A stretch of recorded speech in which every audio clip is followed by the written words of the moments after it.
ইনি প্রফেসর শ্রমিক দাশগুপ্ত।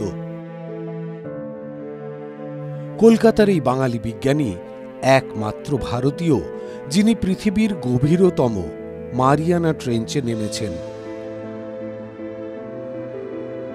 একবার দুবার নয়, তিনবার। কি এই মারিয়ানা ট্রেঞ্চ?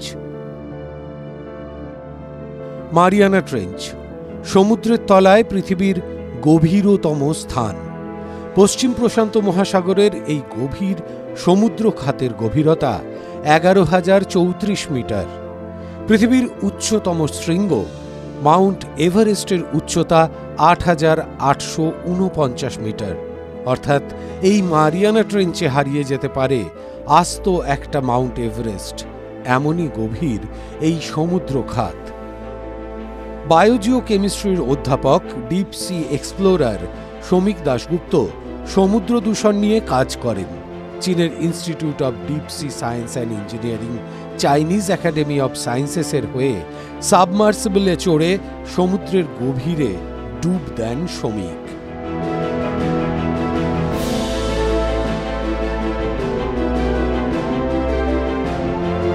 প্রথম বাঙালি তো বটেই, প্রথম ভারতীয় হিসেবে এমন নজির বিরল।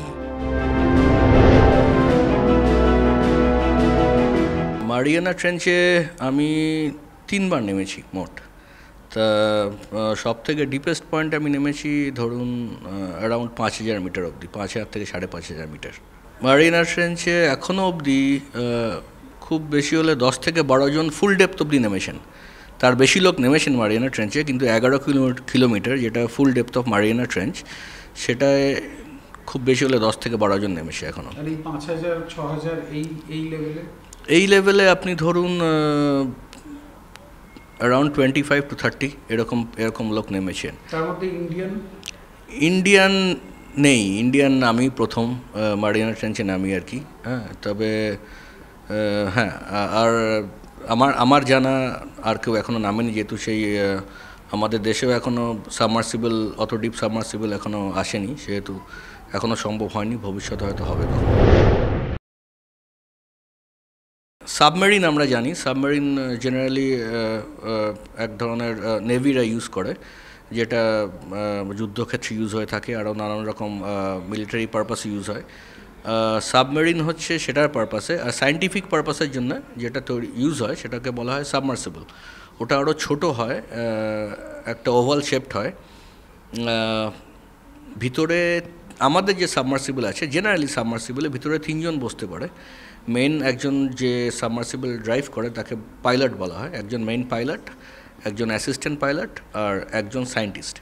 তা 3 জন বসতে পারে। তা আমার ক্ষেত্রে আমি অ্যাজ আ সায়েন্টিস্ট যাই আর কি, সাথে আমার একজন পাইলট, একজন অ্যাসিস্ট্যান্ট পাইলট থাকে।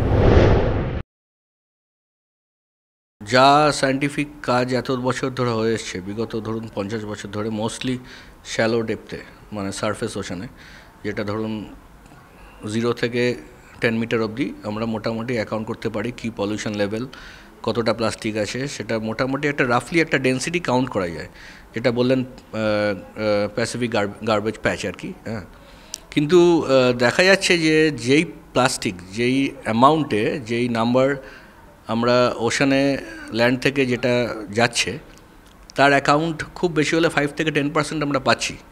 তা বাকিটা কোথায় যাচ্ছে, বাকিটা যখন আমরা নিচে নামি তখন বুঝি বাকিটা কোথায় যাচ্ছে। বাকিটা যাচ্ছে সি ফ্লোরে, খুব ডিপ সিতে।